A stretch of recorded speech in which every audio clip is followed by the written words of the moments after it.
Platón, Menón o de la virtud. El diálogo comienza con una pregunta trascendental formulada por Menón a Sócrates. ¿Se puede enseñar a los hombres la virtud? ¿O esta solo puede ser aprendida por experiencia y práctica? En caso contrario, ¿será que la virtud surge en algunos hombres naturalmente? Sócrates reconoce que no puede responder dicha pregunta, antes bien, le solicita a Menón que responda a su misma pregunta y lo ilustre sobre el tema, conociendo las fuertes influencias que tuvo el sofista Gorgias en Tesalia, ciudad de procedencia de Menón.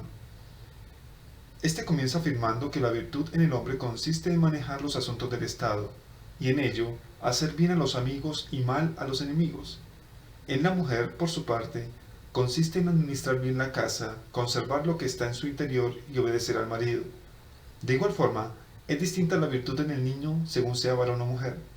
Otra virtud también la del anciano, la del hombre libre o esclavo. Así, la virtud se presenta según las ocupaciones y edades, en relación con cada una de las funciones. Sócrates considera que así como es posible deducir de un enjambre de abejas la naturaleza misma de una abeja, aquello que es idéntico en todas las abejas, de igual forma sucede con las virtudes. Aunque sean muchas, todas tienen una única y misma forma. De hecho, Sócrates encuentra que no es posible administrar bien un estado o la casa o ser buenos niños, ancianos, hombres libres o esclavos, si no se posee la sensatez y la justicia. Menón, recordando las enseñanzas de Gorgias, plantea que la virtud consiste en ser capaz de gobernar a los hombres. Considera igualmente que junto a la justicia existen otras virtudes como la valentía, la sensatez, el saber, la magnificencia y muchísimas más. Sócrates de nuevo le replica que es necesario buscar aquello que tiene en común toda esa multiplicidad de virtudes. Así como en el caso de la redondez, no se dice que sea la figura, sino una figura geométrica como por ejemplo lo recto, pero no obstante, entre lo recto y lo redondo existe algo en común que los hace constituir en figuras geométricas siendo diferentes. Algo semejante sucede con las virtudes. Aunque sean múltiples y variadas, su naturaleza o forma debe llevar a inteligir aquello que tienen en común todas ellas. Menón entonces formula otra definición de la virtud: gustar de lo bello y tener poder, esto es, desear las cosas bellas y procurárselas. Sócrates, no obstante, lleva a Menón a matizar la afirmación anterior. Si la virtud consiste en procurarse cosas buenas, tales como la salud y la riqueza, poseer oro, plata, honores y cargos públicos, es deseable que tales posesiones sean también justas y sensatas. Además, le reprocha que no haya respondido la pregunta inicial, ¿qué es la virtud?, y que considera la justicia como una parte de la virtud. ¿Qué es esa virtud de la que dice las cosas que dices? Producto de las variantes mismas del diálogo, Sócrates se propone controvertir el argumento de Menón según el cual no le es posible a nadie buscar ni lo que sabe ni lo que no sabe. Para ello recurre a narraciones de sacerdotes, sacerdotisas y de poetas famosos como Píndaro, en las cuales se predica la inmortalidad del alma, que en ocasiones termina de vivir y renace, pero no perece jamás. Al ser inmortal, el alma ha aprendido todo, siendo su esencia recordar. El buscar y el aprender no son otra cosa, en suma, que una reminiscencia. Menón vuelve a la pregunta inicial sobre si la virtud es enseñable o no. Para ello, Sócrates propone abordar la siguiente hipótesis: ¿qué clase de cosa, de entre aquellas concernientes al alma, ha de ser la virtud para que sea enseñable o no? Si la virtud fuera conocimiento, entonces efectivamente sería enseñable. Ahora bien, la virtud es también un bien y como tal es útil. Cosas útiles son la salud, la belleza, la fuerza y hasta la riqueza. En lo referente al alma, por su parte, son útiles la sensatez, la justicia, el valor, la facilidad para aprender, la memoria, la magnificencia. Las anteriores virtudes pueden, en unos casos, favorecer al hombre y en otros casos causar daño. Por ejemplo, el hombre valiente puede convertirse en temerario.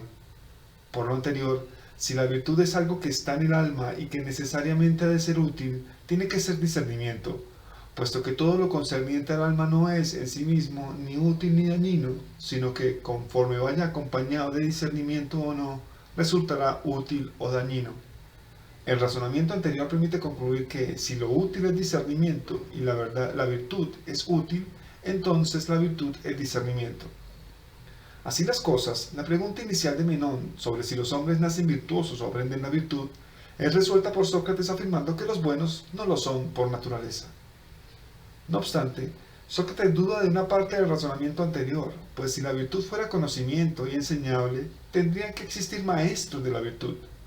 Para dilucidar esto, Sócrates entabla una conversación con Anito, interrogándolo sobre si es recomendable encomendar la enseñanza de aquella virtud que permite a los hombres gobernar bien sus casas y su estado a los denominados sofistas. Anito le responde que es preferible que ningún hombre caiga en las manos de los sofistas, porque efectivamente son la ruina y la perdición de quienes le frecuentan. Sócrates se sorprende con la expresión de Anito sobre los sofistas, toda vez que ellos pretenden saber cómo producir beneficios a los hombres y serles útiles. No obstante, ocasionan perversiones en las almas y además cobran dinero por su trabajo. Si los que reparan zapatos o remiendan mantos devolvieran en peores condiciones los zapatos y mantos confiados, seguramente no pasarían inadvertidos al cabo de un mes y morirían de hambre. Protágoras, un reconocido sofista, ha ganado más dinero por este saber que el famoso escultor Fidias y otros 10 más.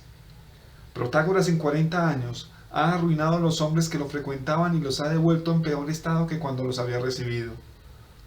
Sócrates le insiste a Anito que le diga a cuáles hombres debe dirigirse Menón si quiere ser un hombre virtuoso. Anito le responde que Menón debe dirigirse a cualquiera de los hombres bellos y buenos con que se encuentre, a excepción de los sofistas. Sócrates, algo extrañado, le reitera a Anito que lo fundamental es si la virtud es enseñable y no si hay hombres buenos en la ciudad o si los hubo en el pasado. Asimismo, es necesario indagar si los hombres buenos actuales y pasados conocieron de qué manera transmitir a los hombres aquella virtud, o más bien ellos eran conscientes de que la virtud no era transmisible ni adquirible. Si se toman casos particulares como el de Temístocles, un reconocido hombre bello y bueno, quien educó a su hijo Cleofante como buen jinete, logrando destrezas arrojando jabalinas, por ejemplo. No obstante, ni los jóvenes ni los viejos comentan que Cleofante haya sido un hombre bueno y sabio como su padre Temístocles. Otro caso es el de Arístides, reconocido hombre bueno, quien tuvo por hijo a Lisímaco, pero a quien no pudo hacer un hombre mejor que otro. Por su parte, Pericles, un hombre tan espléndidamente lúcido, tuvo por hijos a Páralo y Jántico. Estos fueron jinetes destacados, educados en la gimnasia, música y en aquellas artes que entonces existían. Seguramente Pericles quería también que sus hijos fueran hombres de bien, pero tal vez no fue posible para él enseñarle dicha virtud.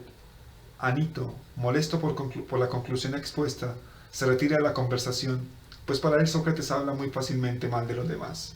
El diálogo continúa entre Sócrates y Menón. A partir del diálogo con Anito, infieren que si en ciertos asuntos no hay ni maestros ni discípulos, tampoco sería enseñable la virtud. Además, Sócrates retoma un argumento anteriormente expuesto, según el cual era el conocimiento y el discernimiento el que permitiría en un hombre la práctica de la virtud. Pero dicho conocimiento y discernimiento puede provenir de dos vías, la recta opinión o la ciencia. Ambas se distinguen en el siguiente ejemplo. Alguien puede saber el camino que conduce a la Lisa porque lo ha recorrido varias veces y a partir de allí guía a otros de la mejor forma posible. También es posible opinar sobre el camino adecuado hacia aquel destino sin haber recorrido nunca dicho trayecto. Así, un hombre puede obrar correctamente a partir de una opinión que considera verdadera o a partir de un discernimiento amparado en la ciencia. Por lo tanto, la recta opinión no es peor que el conocimiento, ni será menos útil para el obrar, ni tampoco el hombre que tiene opinión verdadera que el que tiene conocimiento.